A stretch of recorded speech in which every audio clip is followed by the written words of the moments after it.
I remember one thing you were talking about was um, ethics are really important, Yes. and um,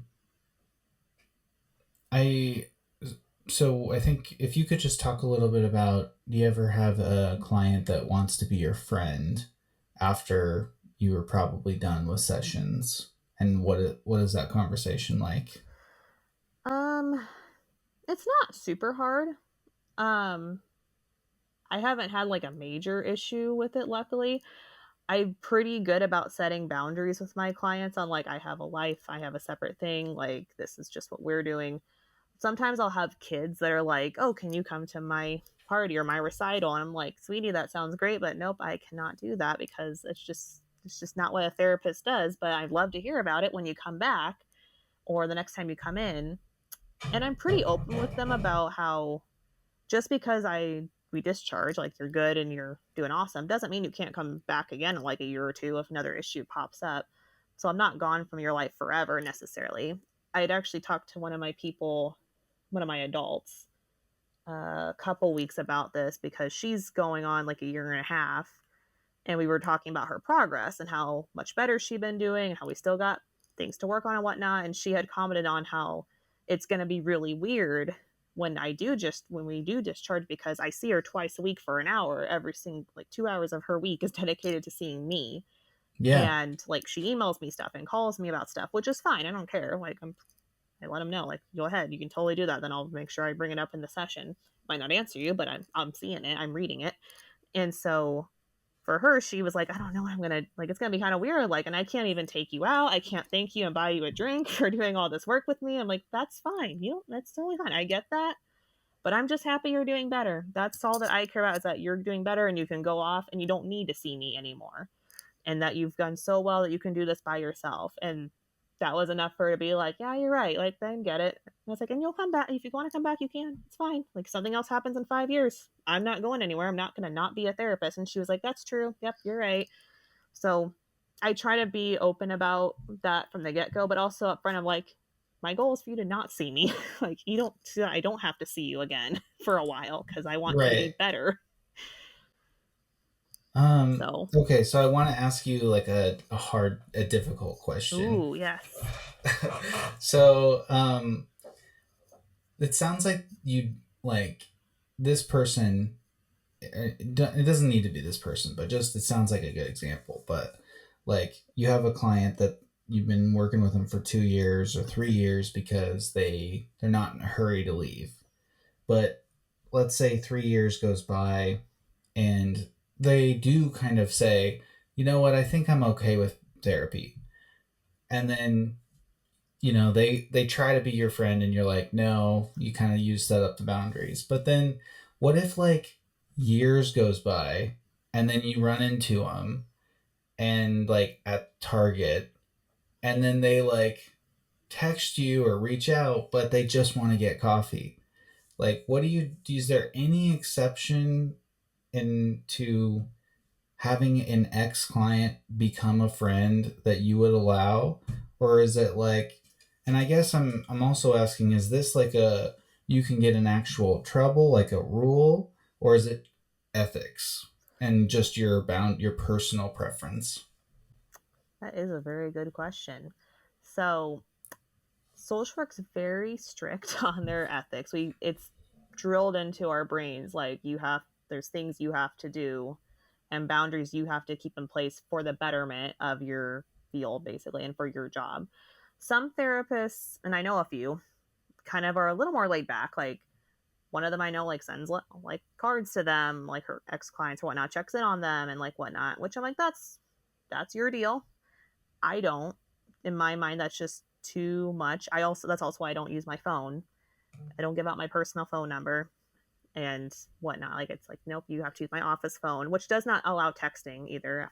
I don't even do that because that's just too risky to me.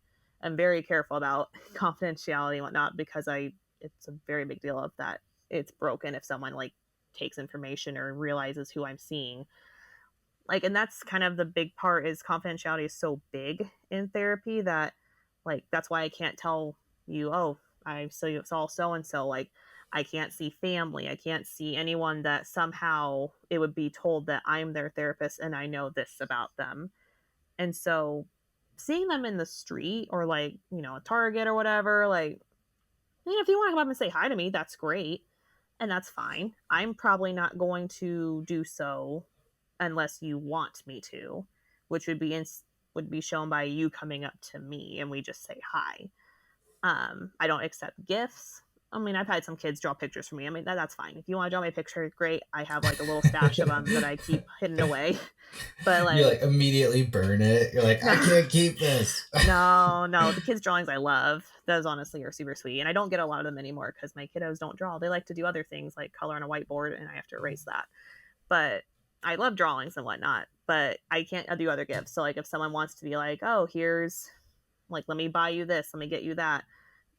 I usually say like, I appreciate that and I love you want to do that. I can't accept it though. I had someone that tried to once give me, I don't even remember what it was because it was on telehealth and I couldn't quite see it super well, but I could tell it was big, like maybe like a shelf or something that was like very princessy and whatnot. And she thought, oh, this would be great for your kiddos. And I was like, that's really sweet, but how about instead you could see if the CAC, the Child Advocacy Center, wants it because her kiddo came from there to see me. So I was like, why don't you see if they want it? Like maybe donate it. Like that, like I think that'd be great for the kids there. And she's like, oh, that's a wonderful idea. I was like, yes, it is, because I can't take that and I don't want to break your heart.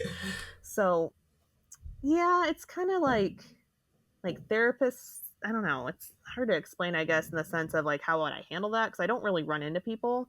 I've Yeah. not yet done that. Like knock on wood. We'll see what happens now, but um, I don't know. Like I'm pretty good about like if you want to do it, you have to come to me. Like otherwise, this is the only time I see you, and the only time we interact is through this safe space where you can share what you want, and I just take it and it gets stuck in my brain. So it's kind of hard, and that's just my ethics are very strict. And you Yeah, can, I think you're such a good person for a career like this because, before we had these conversations, I didn't realize how important the ethics were. But, mm, from what I can pick up about your personality, that would be not difficult for you. Like, I could see you being like, yeah, ethics are important to your own personal values. I'm So just a rule follower, and you know that. I mean, you're my family. I'm just a major rule follower. Like that's good. can't break the rules. But and actually, you asked me if you can get in trouble. So from what and my school taught me this because people got so freaked out because they were so like set on ethics are important. Like I had remember classmates being like, so what if you break one thing? Like is this like awful? And they're like, no, like obviously it's not great and you don't want it to happen all the time, but you're still learning and they're not going to come rip your license away. There's like two things that will ever get your license ripped away, and that's if you fake continuing education certificate. So like you make up that you did this education you have to do to maintain your license. You have to do like 34 hours for like 2 years, basically have set amounts of certain kinds Okay. just to like Oh, keep yeah, up I to have that date and as what. Yeah. So if you continuing ed. lie, about that, license gets taken away. And if you sleep with your clients, that gets taken away. So if you don't do those two things, you're probably going to be fine. So I But always thought sleeping with the clients thing was like only in the movies. That's like an actual it rule. happens. It does. Well, if you think about it, like you're this person is divulging their personal life to you. And so like you get to know clients very, very well. Like very well. And there's been some times where I've had to be like, okay, we're close, but we're not that close. Like that's fine. I don't need to know all the details. Thank you. But that's just kind of so it does happen sometimes where a client gets so much that then it's like they form this weird attachment to you. And if the therapist does not stop it, or like it starts to reciprocate to where I can't remember, I get confused on countertransference or transference, but basically the therapist almost attaches to your situation because it relates in some way. And so that can almost cause to where the relationships get mixed up and then things accidentally happen. And the next thing you know, like something's not great happening and then you lose your license. So it can happen, and it happens more often than people think, but I'm not worried about that.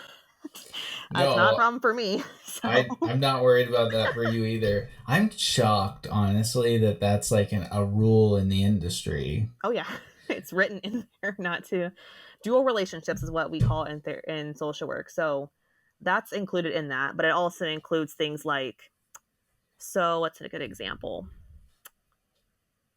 Let me think here. So let's say I have a client who works on cars or whatnot.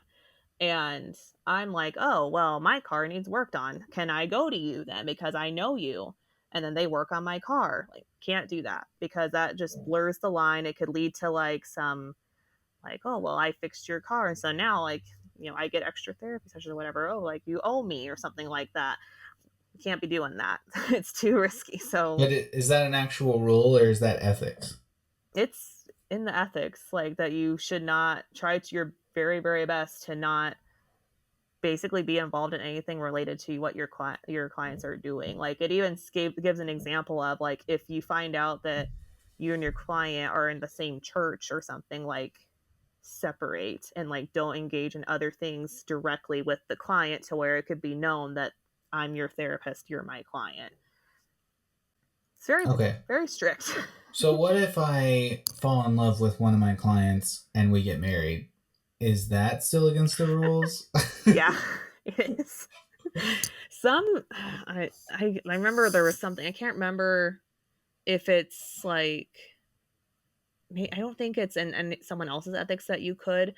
It depends on the degree, maybe, and that's, I'm just guessing because there's different degrees for therapy, like social work, psychology, counseling, and I don't remember if one of them has like a set number of years that have to pass by, but social work is like, nope. If you're starting to have feelings for your client, you discharge them, send them somewhere else, and you move on because that's too risky to engage in something like that. So, Well, don't. I mean, if you're single and you're looking for love, that could be do tough. do not go to a therapist and don't. Oh my goodness. But no, this stuff is, it's weird and people would never think it's an issue, but it's an issue. It happens. There's a reason it's written in the book. It's because it's happened.